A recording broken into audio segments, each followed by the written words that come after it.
Hello दोस्तों, क्या आपने कभी सोचा है कि कुछ लोग हर मुश्किल से बाहर निकल जाते हैं, हर चैलेंज को फेस करते हैं और जिंदगी में इतना कुछ अचीव कर लेते हैं जैसे उनके पास कोई सीक्रेट फॉर्मूला हो, जबकि कुछ लोग उतनी ही मेहनत के बावजूद वहीं के वहीं रह जाते हैं। ऐसा क्यों होता है? क्या ये सिर्फ किस्मत है या फिर कुछ ऐसा है जो हम नहीं देख पा रहे? हम सब चाहते हैं सक्सेस, चाहे वो करियर में हो, रिलेशनशिप्स में हो या सेल्फ ग्रोथ में। लेकिन रियल सक्सेस, वो जो अंदर तक सुकून दे, वो सिर्फ बाहर की दुनिया से नहीं मिलती। वो शुरू होती है हमारे अंदर से। अब इमेजिन कीजिए, आपके हाथ में एक रोड मैप है, ऐसा नक्शा जो सिर्फ आपको ये नहीं बताता कि क्या करना है, बल्कि ये भी बताता है कि कैसे सोचना है, कैसे डिसीजंस लेने हैं और कैसे खुद को ट्रांसफॉर्म करना है। यही रोड मैप है ये किताब। ये किताब किसी मैजिक ट्रिक की बात नहीं करती, ये आपको कोई शॉर्टकट नहीं देती, बल्कि ये आपको वो हैबिट्स सिखाती है जो डीप हैं, जो इंसान के कैरेक्टर को टच करती है। ये हैबिट्स आपकी थिंकिंग को बदलती हैं, और जब सोच बदलती है तो एक्शंस बदलते हैं, और जब एक्शंस बदलते हैं तब रिजल्ट्स खुद ब खुद बदल जाते हैं। तो अगर आप भी चाहते हैं क्लैरिटी, कॉन्फिडेंस और एक ऐसा माइंडसेट जो किसी भी स्टॉर्म में आपको ग्राउंडेड रखे, तो इस वीडियो को अंत तक जरूर देखिएगा, क्योंकि आज हम अनकवर करेंगे उन 7 पावरफुल हैबिट्स को जो न सिर्फ इफेक्टिव बनाती हैं बल्कि आपको एक बेटर ह्यूमन भी बनाती हैं। ये सिर्फ एक किताब नहीं है, ये एक जर्नी है, सेल्फ अवेयरनेस से लेकर सेल्फ मास्टरी तक। और आज आप इस जर्नी की शुरुआत करने वाले हैं। Habit 1, be proactive. क्या आपको लगता है कि आपकी जिंदगी आपके डिसीजंस का रिजल्ट है या आपकी परिस्थितियों का? हम में से बहुत लोग ये मानते हैं कि जो हमारे साथ हो रहा है, चाहे वो ऑफिस की पॉलिटिक्स हो, फैमिली का प्रेशर या फिर फाइनेंशियल स्ट्रेस, वो हमारी जिंदगी को कंट्रोल कर रहा है। लेकिन इमेजिन कीजिए, अगर आप खुद अपने रिएक्शंस को कंट्रोल कर सकें, अगर आप खुद चुन सकें कि किसी सिचुएशन में आपको कैसा फील करना है, कैसा बिहेव करना है। यही है पहला हैबिट, बी प्रोएक्टिव। प्रोएक्टिव होने का मतलब ये नहीं कि आप हर वक्त बिजी रहें। प्रोएक्टिव होने का मतलब है अपने एक्शंस और रिएक्शंस की रिस्पॉन्सिबिलिटी लेना। जब कुछ गलत होता है तो हम अक्सर बोलते हैं, क्या करूं, मेरी किस्मत ही खराब है, या वो लोग ही ऐसे हैं, मैं क्या कर सकता हूं। लेकिन ये सब बातें एक रिएक्टिव इंसान की पहचान है। रिएक्टिव लोग अपने इमोशंस को, अपने मूड को बाहर की दुनिया के हिसाब से चलने देते हैं। मौसम खराब है तो मूड खराब, किसी ने कुछ कह दिया तो पूरा दिन बर्बाद। लेकिन प्रोएक्टिव लोग, वो अपनी पावर खुद के अंदर ढूंढते हैं। उनका एटीट्यूड होता है, मैं बदल सकता हूं, मैं चूज कर सकता हूं, मैं खुद का क्रिएटर हूं। अब सोचिए, आप अपने दिन की शुरुआत कैसे करते हैं? क्या वो व्हाट्सएप मैसेजेस और न्यूज से होती है? क्या आप रिएक्ट कर रहे हैं या कॉन्शियसली एक्ट कर रहे हैं? प्रोएक्टिव होने का मतलब है स्टिमुलस और रिस्पॉन्स के बीच की स्पेस को पहचानना। उस स्पेस में ही आपकी फ्रीडम है, आपकी ग्रोथ है, आपकी पावर है। मान लीजिए किसी ने आपको इंसल्ट कर दिया। एक रिएक्टिव इंसान तुरंत गुस्से से एक्सप्लोड कर जाएगा, लेकिन एक प्रोएक्टिव इंसान पॉज करेगा, सोचेगा और फिर एक ऐसा रिस्पॉन्स चुनेगा जो उसके वैल्यूज के साथ अलाइंड हो। प्रोएक्टिव लोग खुद से ये नहीं पूछते कि मुझे क्या चाहिए, वो खुद से पूछते हैं, मुझे कैसा इंसान बनना है। और यही सवाल आपकी डायरेक्शन को डिफाइन करता है। जब आप प्रोएक्टिव बनते हैं तो आप विक्टिम बनना छोड़ देते हैं, आप ब्लेम करना छोड़ देते हैं, आप एक्सक्यूजेस देना छोड़ देते हैं, और आप एक नया आइडेंटिटी क्रिएट करना शुरू करते हैं। एक ऐसा इंसान जो लाइफ को खुद लीड करता है। यह हैबिट आसान नहीं है, क्योंकि इसके लिए आपको खुद को फेस करना पड़ता है, अपनी सोच को चैलेंज करना पड़ता है। लेकिन यही हैबिट बाकी 6 हैबिट्स की फाउंडेशन है। तो आज से एक छोटा स्टेप लीजिए, अपनी लैंग्वेज बदलिए। मैं कुछ नहीं कर सकता की जगह बोलिए, मैं ट्राई करूंगा। मेरे पास वक्त नहीं है की जगह कहिए, ये मेरी प्रायोरिटी नहीं है। क्योंकि जब आप प्रोएक्टिव बनते हैं, आप सिर्फ सिचुएशंस नहीं बदलते, आप खुद को बदलते हैं। और जब इंसान खुद को बदलता है तो पूरी दुनिया बदलने लगती है। Habit 2, begin with the end in mind. एक पल के लिए अपनी आंखें बंद कीजिए और इमेजिन कीजिए कि आप अपने ही फ्यूनरल में खड़े हैं। हाँ, आपने सही सुना, आपका फ्यूनरल। आपके दोस्त, आपके परिवार वाले, आपके कॉलीग्स सब वहां हैं और वो आपके बारे में बोल रहे हैं। अब सोचिए, आप क्या चाहते हैं कि वो लोग आपके बारे में क्या कहें? वो बहुत अमीर था, या वो इंसान दिल से इतना सच्चा था कि उसकी बातें आज भी याद आती हैं। Welcome to habit 2, begin with the end in mind. यानी किसी भी काम की शुरुआत करने से पहले उस काम का अंत यानी उसका फाइनल रिजल्ट आपके दिमाग में क्लियर होना चाहिए। इस हैबिट का मकसद है कि हम क्लैरिटी के साथ जिएं, कि हम अपनी जिंदगी बस जी ना रहे हों बल्कि डिजाइन कर रहे हों। क्योंकि सच्चाई ये है कि बहुत से लोग बिजी हैं, हार्ड वर्किंग हैं, लेकिन गलत सीढ़ी पर चढ़ रहे हैं। इमेजिन कीजिए, आप पूरी ताकत से एक दीवार पर सीढ़ी चढ़ रहे हैं और जब ऊपर पहुंचते हैं तो पता चलता है वो दीवार तो गलत थी। यही होता है जब हम बिना सोचे समझे बस दौड़ते रहते हैं। करियर, पैसा, सक्सेस सबके पीछे भागते हैं, लेकिन ये सोचे बिना कि हम असल में चाहते क्या हैं। Begin with the end in mind का मतलब है कि आप अपनी जिंदगी का एक पर्सनल ब्लूप्रिंट बनाएं। जैसे एक आर्किटेक्ट हर बिल्डिंग को बनाने से पहले उसका नक्शा तैयार करता है, वैसे ही आपको अपनी लाइफ का नक्शा बनाना होगा। आप कौन बनना चाहते हैं? आपका मकसद क्या है? आपके वैल्यूज क्या हैं? अगर आपके पास ये क्लैरिटी है तो फिर आपके डिसीजंस भी क्लियर होंगे। फिर आप सब कर लेना है वाली कंफ्यूजन में नहीं फंसेंगे। आप वही चुनेंगे जो आपके विजन के साथ मैच करता है। अब सोचिए, क्या आपने कभी अपनी पर्सनल मिशन स्टेटमेंट लिखी है? एक ऐसा स्टेटमेंट जो आपके लिए कंपास की तरह हो, जो बताए कि आप कौन हैं और क्यों हैं। जब आप अपने एंड को क्लियरली देख लेते हैं तब आपकी प्रायोरिटीज बदलने लगती हैं। अब आप अर्जेंट चीजों के पीछे नहीं भागते, आप इंपॉर्टेंट चीजों को चुनते हैं। अब आप दूसरों की एक्सपेक्टेशन से नहीं चलते, आप अपने अंदर की आवाज को सुनते हैं। इस हैबिट का एक इमोशनल ट्रूथ है, हम सब 2 बार चीजें क्रिएट करते हैं। पहली बार हमारे दिमाग में, दूसरी बार हकीकत में। तो सवाल यह है, क्या आपकी जिंदगी की पहली क्रिएशन आपने की है या वो दुनिया, सोसाइटी और बाकी लोग कर रहे हैं? आज ही कुछ वक्त निकालिए और खुद से ये सवाल पूछिए, जब मेरी जिंदगी का अंत होगा मैं अपने बारे में क्या महसूस करना चाहूंगा? और फिर उसी विजन के साथ आज की शुरुआत कीजिए। क्योंकि अगर डायरेक्शन ही सही नहीं है तो स्पीड का कोई मतलब नहीं। Begin with the end in mind और आप पाएंगे कि आपकी जिंदगी पहली बार सच में आपकी हो रही है। Habit 3, put first things first. हम सबकी जिंदगी में 24 घंटे ही होते हैं, फिर भी कुछ लोग हर दिन अपनी ड्रीम्स के करीब पहुंचते हैं और कुछ लोग दिन खत्म होने पर बस इतना ही सोचते हैं, आज तो कुछ कर ही नहीं पाया। ऐसा क्यों होता है? क्योंकि फर्क समय की मात्रा में नहीं है, फर्क है प्राथमिकता यानी प्रायोरिटीज में। और यही है तीसरा habit, put first things first. मतलब जो सबसे जरूरी है उसे सबसे पहले करना सीखो। अब यह सुनकर आपको लग सकता है, अरे ये तो टाइम मैनेजमेंट की बात है, लेकिन नहीं, ये उससे कहीं गहराई में जाता है। यह हैबिट आपको टाइम को मैनेज करने की नहीं, खुद को मैनेज करने की बात करता है।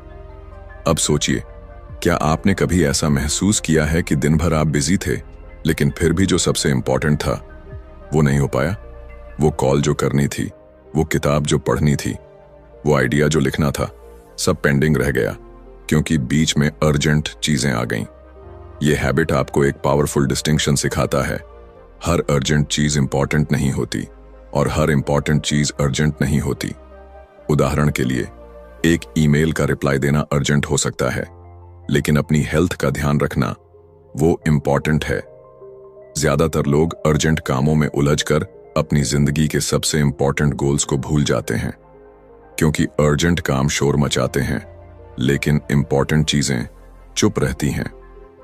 अब एक सवाल खुद से पूछिए, क्या आप अपनी प्रायोरिटीज के हिसाब से जी रहे हैं या दूसरों की एक्सपेक्टेशंस के हिसाब से? पुट फर्स्ट थिंग्स फर्स्ट आपको सिखाता है, अपने रोल्स और गोल्स को पहचानो। आप बेटे हो, बेटी हो, एंटरप्रेन्योर हो, स्टूडेंट हो, दोस्त हो, हर रोल में आपके रिस्पॉन्सिबिलिटीज हैं। और हर रोल के लिए कुछ मीनिंगफुल गोल्स होने चाहिए। जब आप ये क्लैरिटी पा लेते हो तो फिर आपका हर दिन पर्पसफुल हो जाता है। अब बात आती है डिसिप्लिन की, क्योंकि जो चीज जरूरी है वो हमेशा आसान नहीं होती। अर्ली मॉर्निंग उठना, डिस्ट्रैक्शन से बचना, मीनिंगफुल काम करना, ये सब मदहोश करने वाली चीजें नहीं हैं, लेकिन यही वो हैबिट्स हैं जो आपकी जिंदगी को ट्रांसफॉर्म कर सकती हैं। पुट फर्स्ट थिंग्स फर्स्ट का मतलब है अपने कंफर्ट जोन से बाहर जाना, अपनी विल पावर को डेली डिसीजंस में इस्तेमाल करना, और सबसे जरूरी बात, ना कहना सीखना। क्योंकि जब आप हर किसी को हाँ बोलते हो तो आप अपने सबसे जरूरी कामों को ना कह रहे होते हो। आपको खुद से ये पूछना है, क्या मैं आज वही कर रहा हूं जो मुझे मेरी उस जिंदगी के करीब ले जाएगा जो मैंने हैबिट 2 में इमेजिन की थी? अगर हां, तो आप सही रास्ते पर हैं। अगर नहीं, तो आपको रुक कर सोचना होगा, क्योंकि अल्टीमेटली सक्सेसफुल लोग वो नहीं होते जो सब कुछ कर लेते हैं, बल्कि वो होते हैं जो सही चीजें पहले कर लेते हैं। आज से तय कीजिए, आप रिएक्शन में नहीं, एक्शन में जाएंगे। आप बिजी नहीं, इफेक्टिव बनेंगे, और आप अपनी जिंदगी को डायरेक्शनलेस भीड़ में खोने नहीं देंगे।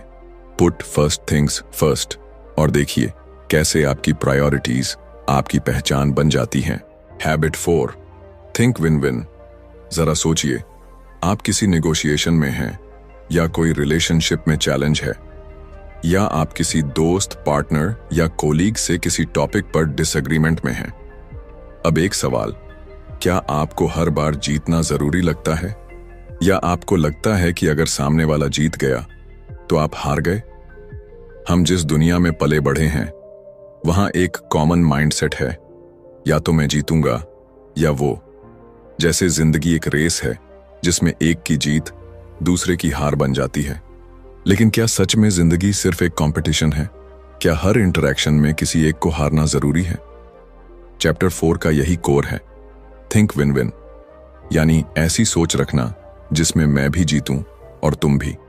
ये कोई मोटिवेशनल कोट नहीं है, ये एक माइंडसेट है जो रिलेशनशिप्स, कम्युनिकेशन और कोलैबोरेशन की फाउंडेशन बन सकता है। थिंक विन विन का मतलब है कि हम दूसरों के साथ कंपीट नहीं करते, बल्कि कोलैबोरेट करते हैं। हम किसी को नीचे गिराकर नहीं उठते, बल्कि एक दूसरे को साथ लेकर ऊपर जाते हैं। अब सोचिए, आपने कभी ऐसा महसूस किया है कि किसी की सक्सेस देखकर आपको थोड़ा सा जलन हुआ हो, या कभी आप चाहते थे कि कोई आपकी तारीफ करे, लेकिन जब उसने किसी और की तारीफ की तो आपको बुरा लगा? ये फीलिंग्स बहुत नेचुरल हैं, क्योंकि हम कंपैरिजन की कल्चर में जीते हैं। लेकिन विन विन माइंडसेट हमें कंपैरिजन से कोऑपरेशन की तरफ ले जाती है। इस हैबिट की ब्यूटी ये है कि ये सिर्फ एक एटीट्यूड नहीं है, ये आपकी कैरेक्टर से जुड़ा होता है। विन विन सोचने के लिए आपको चाहिए इंटीग्रिटी, आप जो कहते हैं वही करते हैं, मैच्योरिटी, दूसरों के विचारों का सम्मान करना, और अबंडेंस मेंटालिटी, ये मानना कि इस दुनिया में सभी के लिए काफी कुछ है। जिन्हें विन विन नहीं आता वो स्कैरसिटी में जीते हैं। उन्हें लगता है कि प्यार, रिस्पेक्ट, सक्सेस सब लिमिटेड है, कि अगर किसी को मिल गया तो मेरे लिए कम हो जाएगा। लेकिन जो विन विन सोचते हैं वो जानते हैं दूसरे की सक्सेस मेरी सक्सेस को कम नहीं करती, बल्कि हम साथ मिलकर और ज्यादा हासिल कर सकते हैं। अब ये आसान नहीं है, क्योंकि कई बार लोग आपको मैनिपुलेट करेंगे, चीट करेंगे। तो क्या हर बार विन विन पॉसिबल है? नहीं, लेकिन ये माइंडसेट हमेशा पॉसिबल है। कभी कभी बेस्ट सॉल्यूशन होता है नो डील, यानी अगर कोई सिचुएशन विन विन नहीं बन सकती तो मैं उसमें एंटर ही नहीं करूंगा। इमेजिन कीजिए, आपकी रिलेशनशिप्स ऐसी हों जहां दोनों पार्टीज ग्रो करें, जहां कोई ईगो बैटल ना हो बल्कि म्यूचुअल रिस्पेक्ट हो, जहां आपकी जीत सामने वाले की हार ना बने। थिंक विन विन सिर्फ बिजनेस या नेगोशिएशन में नहीं, ये पेरेंटिंग, फ्रेंडशिप्स, लव और इवन खुद से रिश्ते में भी काम करता है। जब आप खुद के लिए विन चाहते हैं सेल्फ रिस्पेक्ट के साथ, और सामने वाले के लिए भी विन चाहते हैं कंपैशन के साथ, तभी आप ट्रूली इफेक्टिव बनते हैं। क्योंकि असली जीत अकेले जीतना नहीं होता, असली जीत तब होती है जब आप सबके साथ जीतते हैं। तो आज से चूज कीजिए विन लूज या लूज विन नहीं, सिर्फ और सिर्फ win win. Habit 5, seek first to understand then to be understood. क्या आपने कभी किसी से बात करते हुए महसूस किया है कि वो सुन तो रहा है लेकिन सच में सुन नहीं रहा, बस जवाब देने के लिए रुका है, समझने के लिए नहीं? अब खुद से पूछिए, क्या आप भी कभी ऐसा करते हैं? हम इंसान नेचुरली बोलने की जल्दी में रहते हैं। हम चाहते हैं कि लोग हमें समझें, हमारी फीलिंग्स समझें, हमारी बात मानें, लेकिन हम भूल जाते हैं कि कनेक्शन का पहला स्टेप होता है समझना, सिर्फ बोलना नहीं। यही है 5वां habit, seek first to understand then to be understood. मतलब अगर आप चाहते हैं कि कोई आपकी बात समझे तो सबसे पहले आप उसकी बात समझिए। अब एक सवाल, जब कोई अपना दर्द, फ्रस्ट्रेशन या कंफ्यूजन लेकर आपके पास आता है तो क्या आप उसे पूरी तरह सुनते हैं या आप तुरंत सलाह देने लगते हैं? बहुत से लोग एडवाइस देने में जल्दी करते हैं बिना ये जाने कि सामने वाला किस माइंडसेट में है, उसे असल में चाहिए क्या। इमेजिन कीजिए, कोई डॉक्टर आपको बिना पूछे, बिना समझे बस दवा दे दे, क्या आप भरोसा करेंगे? तो फिर रिलेशनशिप्स में हम ऐसा क्यों करते हैं? इस हैबिट की ब्यूटी ये है कि ये आपको एक रेयर गिफ्ट देती है, एम्पैथिक लिसनिंग। मतलब सुनना सिर्फ शब्दों को नहीं बल्कि इमोशंस को, उस साइलेंस को जो किसी के शब्दों के बीच छिपा है। एम्पैथिक लिसनर बनने के लिए आपको जजमेंट हटानी होगी, रिस्पॉन्स देने की जल्दी नहीं करनी होगी, सिर्फ ऑब्जर्व करना होगा दिल से। जब आप किसी को पूरे दिल से सुनते हैं तो वो इंसान सिर्फ सुना हुआ नहीं, समझा हुआ महसूस करता है। और यही एक ह्यूमन नीड है, टू फील अंडरस्टूड। अब बात आती है दूसरी आधी, देन टू बी अंडरस्टूड। जब आप पहले सामने वाले को समझते हैं तो आपका इन्फ्लुएंस कई गुना बढ़ जाता है। अब जब आप बोलते हैं तो लोग सच में सुनते हैं क्योंकि आपने उन्हें रिस्पेक्ट दी है, अटेंशन दी है। इफेक्टिव कम्युनिकेशन सिर्फ अच्छे शब्दों से नहीं होती, वो कनेक्शन से होती है। थिंक अबाउट इट, घर में, ऑफिस में, दोस्तों के बीच कितनी बार कॉन्फ्लिक्ट सिर्फ इसलिए होते हैं क्योंकि हम एक दूसरे को समझने की कोशिश ही नहीं करते। हर इंसान चाहता है कि उसकी बात सुनी जाए, उसकी फीलिंग्स वैलिड मानी जाए। और जब आप ये गिफ्ट किसी को देते हो बिना इंटरप्ट किए, बिना एडवाइस दिए, तब आप सच में हीलिंग क्रिएट करते हो। Seek first to understand then to be understood कोई ट्रिक नहीं है, ये एक माइंडसेट है, एक हार्ट सेट है। और सबसे ब्यूटीफुल बात यह है, जब आप दूसरों को समझते हैं तो आप खुद को भी नए अंदाज में समझने लगते हैं।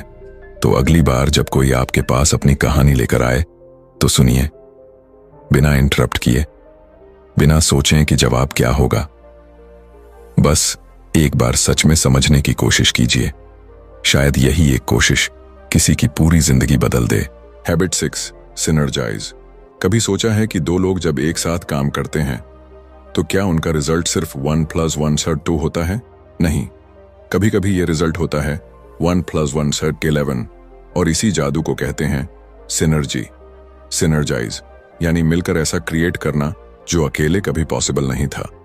अब एक सवाल, आपने अपने आसपास ऐसे लोगों को देखा है जो हर चीज में अकेले शाइन करना चाहते हैं, जो दूसरों की बात काटते हैं, डोमिनेट करते हैं, बस खुद को सही साबित करने में लगे रहते हैं?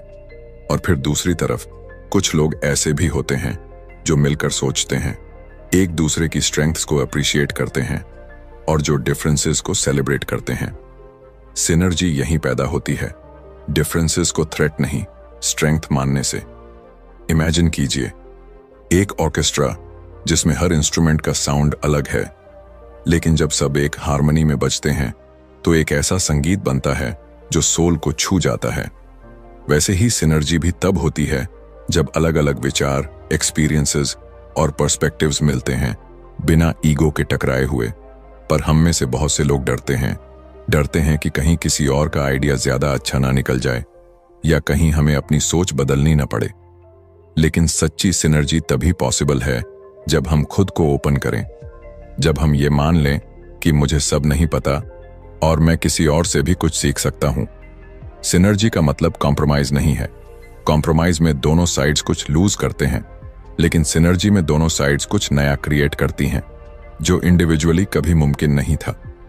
अब जरा सोचिए, अगर हर रिलेशनशिप में, हर टीम में, हर बातचीत में ये माइंडसेट आ जाए कि हम एक दूसरे को नहीं काटेंगे बल्कि जोड़ेंगे, तो क्या होगा? डिसएग्रीमेंट्स होंगे, जरूर होंगे, लेकिन वो टकराव डिस्ट्रक्टिव नहीं होगा, बल्कि वो टकराव से नए सॉल्यूशंस पैदा होंगे। क्योंकि जब दो लोग अलग अलग सोचते हैं तो क्लैश हो सकता है, लेकिन अगर रिस्पेक्ट बना रहे तो उस क्लैश से क्रिएटिविटी निकलती है। सिनर्जी की सबसे ब्यूटीफुल बात यह है कि ये सिर्फ आउटकम नहीं बदलती, ये रिलेशनशिप्स भी बदल देती है। जब आप किसी की बात ओपन हार्ट से सुनते हैं, उसके आइडियाज को सीरियसली लेते हैं, तो वो इंसान खुद को एम्पावर्ड महसूस करता है और तभी ट्रस्ट बनता है। और यही ट्रस्ट हर ग्रेट कोलैबोरेशन की नींव है। इसलिए अगली बार जब आप किसी टीम में हो या किसी से डिसएग्रीमेंट हो, तो सोचिए, क्या मैं सिर्फ जीतना चाहता हूं या हम साथ मिलकर कुछ नया बनाना चाहते हैं? क्योंकि दुनिया को अकेले कॉन्कर नहीं किया जा सकता, पर साथ मिलकर हम एक ऐसी दुनिया बना सकते हैं जहां हर व्यक्ति की यूनिकनेस एक एसेट है। सिनर्जाइज और देखिए कैसे आप अकेले की ताकत से कहीं ज्यादा बन सकते हैं। Habit 7, sharpen the saw. Imagine कीजिए, एक आदमी जंगल में लकड़ी काट रहा है, पसीना पसीना हुआ जा रहा है, लेकिन लकड़ी कट ही नहीं रही। आप पास जाकर पूछते हैं, भाई आरी को तेज क्यों नहीं करते? और वो थका हुआ आदमी जवाब देता है, समय नहीं है, लकड़ी काटनी है। अब सोचिए, क्या आप भी अपनी जिंदगी में इसी तरह भाग रहे हैं? काम पर काम, रिस्पॉन्सिबिलिटीज की भरमार, डेडलाइंस, प्रेशर, स्ट्रेस, लेकिन रुके बिना, थके बिना, सोचे बिना बस चलते जा रहे हैं। यही है हैबिट 7, शार्पन द सॉ। मतलब खुद को रिचार्ज करना, रिन्यू करना और फिर से तैयार करना। क्योंकि अगर हम खुद को समय समय पर रिन्यू नहीं करेंगे तो धीरे धीरे थक जाएंगे, टूट जाएंगे और फिर वो इंसान नहीं बचेंगे जो हम बनना चाहते हैं। अब सवाल आता है, आरी को तेज करना मतलब क्या? इसका मतलब है अपने अंदर के 4 डायमेंशंस को नर्चर करना। 1, फिजिकल, आपकी बॉडी, आपकी एनर्जी, आपकी हेल्थ। क्या आप पर्याप्त नींद ले रहे हैं? क्या आप हेल्थी खा रहे हैं? क्या आप रोज चल रहे हैं, हिल रहे हैं, जी रहे हैं? 2, मेंटल, आपका माइंड। क्या आप रोज कुछ नया सीखते हैं, पढ़ते हैं, या सोशल मीडिया स्क्रॉल करते करते आपकी अटेंशन खो रही है? 3, इमोशनल, सोशल, आपकी फीलिंग्स, आपके रिलेशनशिप्स। क्या आप अपने रिश्तों को समय दे रहे हैं? क्या आप खुद से कनेक्टेड हैं या बस दूसरों को खुश रखने की दौड़ में लगे हैं? 4, स्पिरिचुअल, आपकी सोल, आपका पर्पस। क्या आप उस क्यों को याद रख रहे हैं जो आपको मॉर्निंग में उठने की वजह देता है? शार्पन द सॉ कोई लग्जरी नहीं है, ये सर्वाइवल है। क्योंकि अगर आप खुद को नरिश नहीं करते तो आप दूसरों को भी कुछ नहीं दे पाएंगे। अब खुद से पूछिए, आपने आखिरी बार कब खुद के लिए कुछ किया था? कोई किताब पढ़ी हो, कोई वॉक ली हो, किसी के साथ दिल से बात की हो, या बस खुद से जुड़ गए हो? हमेशा याद रखिए, सेल्फ केयर सेल्फिश नहीं होती, ये सबसे बड़ा इन्वेस्टमेंट होती है जो आप खुद में करते हैं। इस हैबिट का जादू तब शुरू होता है जब आप रियलाइज करते हैं कि आपकी सबसे बड़ी एसेट आप खुद हैं। और अगर आप खुद को समय नहीं देते तो धीरे धीरे आपकी प्रोडक्टिविटी, आपकी क्रिएटिविटी, आपकी ह्यूमैनिटी सब डल हो जाती है। शार्पन द सॉ का मतलब है पॉज करना, रिफ्लेक्ट करना और फिर से एनर्जी के साथ राइज करना। तो चाहे वो अर्ली मॉर्निंग की एक पीसफुल साइलेंस हो, या किसी पसंदीदा किताब के कुछ पन्ने, या अपने गोल्स को फिर से रिमाइंड करना, हर छोटा स्टेप आपको फिर से तेज करता है। क्योंकि एक तेज आरी कम एफर्ट में ज्यादा काटती है और एक तेज इंसान कम स्ट्रेस में ज्यादा अचीव करता है। तो आज ही एक कमिटमेंट कीजिए कि आप हर दिन, हर हफ्ते, हर महीने अपने अंदर की आरी को तेज करेंगे, ताकि आप ना सिर्फ कामयाब बने बल्कि सस्टेनेबली सफल और सच्चे इंसान भी बने रहें। शार्पन द सॉ और खुद को वो इंसान बनाइए जिसे देखकर आप खुद गर्व महसूस करें। तो अब जब हम इस सफर के आखिरी पड़ाव पर हैं, आइए एक बार ठहरें और इस पूरी जर्नी को दिल से महसूस करें। हमने साथ में 7 हैबिट्स की बात की, लेकिन ये सिर्फ किताब की 7 आदतें नहीं थीं। ये थे 7 दरवाजे जो हमें खुद के अंदर ले जाते हैं। ये किताब हमें ये नहीं बताती कि दुनिया को कैसे बदला जाए, बल्कि ये सिखाती है कि खुद को कैसे बदला जाए, अंदर से, गहराई से, सच्चाई से। क्योंकि असली प्रभावशाली लोग वो नहीं होते जो सिर्फ बोलते हैं, बल्कि वो होते हैं जो जिम्मेदारी लेते हैं, जो अपने प्रिंसिपल्स के साथ खड़े रहते हैं, जो सुनना जानते हैं, समझना जानते हैं और फिर एक्ट करते हैं वाइजली, कॉन्शियसली, इंटेंशनली। हर हैबिट एक नया आईना है जहां हम अपनी कमजोरियों से नहीं डरते, बल्कि उन्हें पहचान कर ग्रो करते हैं। बी प्रोएक्टिव ने हमें सिखाया कि हालातों का रोना छोड़ो, इनिशिएटिव लो, रिस्पॉन्स चुनो। Begin with the end in mind ने हमें यह एहसास दिलाया कि एक दिन सब खत्म होगा, तो क्यों ना आज वही जिया जाए जो वाकई में इंपॉर्टेंट है। पुट फर्स्ट थिंग्स फर्स्ट ने हमें सिखाया कि बिजी होना ही प्रोडक्टिव होना नहीं है, बल्कि सही चीजों को सही समय देना ही असली सफलता है। थिंक विन विन ने बताया कि हमारे रिश्ते जीरो सम गेम नहीं है, हम सब साथ में जीत सकते हैं।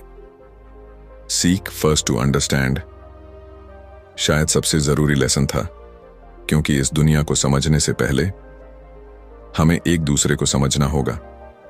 सिनर्जाइज ने हमें कोलैबोरेशन का जादू दिखाया, जहां डिफरेंसेस डिवाइसिव नहीं बल्कि क्रिएटिव हो सकते हैं।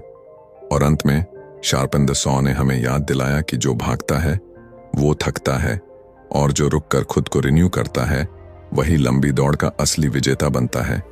अब सवाल ये नहीं है कि आपने ये साउंड हैबिट्स सुन ली या समझ ली, सवाल ये है क्या आप इन्हें अपनाएंगे, क्योंकि ये किताब सिर्फ एक कॉन्सेप्ट नहीं है, ये एक कमिटमेंट है, खुद से, अपनी ग्रोथ से और इस दुनिया में एक मीनिंगफुल असर छोड़ने से। तो क्या आप तैयार हैं? तैयार हैं एक नई शुरुआत के लिए?